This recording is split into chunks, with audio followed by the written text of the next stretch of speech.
Hello everybody, Don't Blink here again with another Battlefield 3 gameplay commentary for you guys, and today I've got a match of Conquest Small on Seine Crossing to share with you all. I'm using the support class with the PKP equipped as my primary weapon. On it I have the holographic sight, foregrip, and suppressor. And my secondary is the G18. I also have the mortar equipped, just for counter-mortaring purposes because this map is notorious for mortar spam. So that's why I've got that equipped.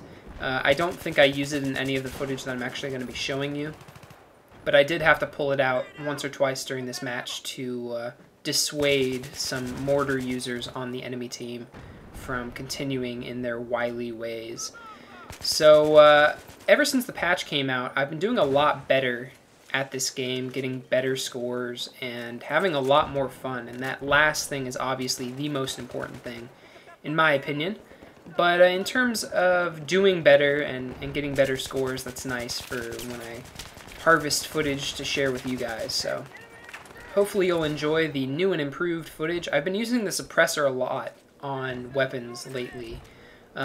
In most first-person shooters, I don't really bother with them because they usually have downsides, and their one benefit, the fact that you don't show up on radar, it's kind of a non-factor for me. I don't really care if I show up on radar or not. Every once in a while it's nice and it's important and useful for flanking purposes, but for the most part I avoid suppressors in most first-person shooters. The difference in Battlefield 3 is that it does have a couple downsides. It has a slight damage decrease at range, and it increases spread when fired from the hip. But the long-range recoil when aiming down sights is much better. So it actually has two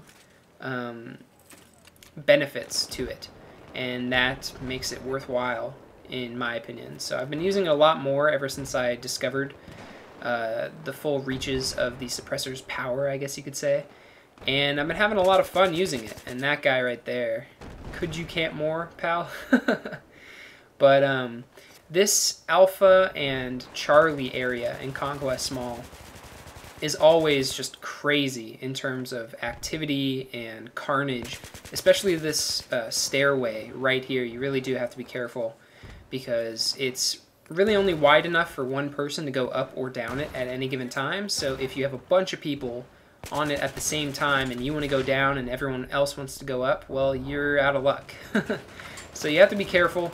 You can get trapped in there and get destroyed by explosives, but it's a very, very important little choke point that you have to keep your eyes on. Thankfully, in Conquest Small, you can circle around it in either direction and try and flank to cap flags, and you'll see me do that in just a little bit, and I get rewarded for it. But nevertheless, the majority of the action happens right in that stairwell, and here I go to do my flanking route. And this is where the suppressor comes in handy. If I had come across an enemy while trying to flank here and I didn't have a suppressor on, then I probably would have gotten myself into some trouble. But instead, no enemies were there. I had the suppressor on, and I'm able to just absolutely tear through these guys. I don't know what they were doing, but I got rather lucky with that nice little spree there. And then I come up here to check this building out, see if there are any enemies just camping up here, because it's very hard when you're on the ground to see if any enemies are lurking in those windows, just because it's so dark, and with the lighting changes and the visibility changes that occur when you go from a light environment when you're outside on the street like this to a dark environment inside of a building, it makes it so if you're aiming out of a dark area into a lighter area, it's very easy for you to see what's in the lighter area. But when you're on the opposite side of that equation, it becomes very difficult. So whenever you have a chance, try and clean out those dark areas for your teammates. It'll hopefully save you and your team a large number of tickets if you kind of keep to that practice. So that's something that I always try and do. And when I see my teammates not doing that, it can be very frustrating. And as you can see right there, it appears as though the Assault Spec Ops Black camos are glitched with this latest patch. So I would recommend, if you're an Assault, do not equip the Spec Ops Black camo because the texture seems to be glitched and it makes you very, very visible, which is the exact opposite of what the Spec Ops Black camo is supposed to do. So, yeah, here I misjudge the number of enemies in this stairwell, and I get taken out for it, but nevertheless, I do come back in a little bit, and I'm able to take them out. I get revived a number of times during this match, and that's one of the nice things about Battlefield 3 when compared to Battlefield Bad Company 2. In Bad Company 2, if you got killed and then got revived, every time you died, whether you get revived or not, you still suffer a death on your final scoreboard score. You do get the tickets back for every revive, but getting those Rambo revives, which were so omnipresent in Battlefield Bad Company 2, it was frustrating because you would rack up so many deaths. So I'm glad they took that out and changed that in Battlefield 3. So here I am, I'm watching this stairwell that leads down to D directly from the enemy spawn, and it's a very important stairwell to kind of watch because it's an awesome flanking route for them to use.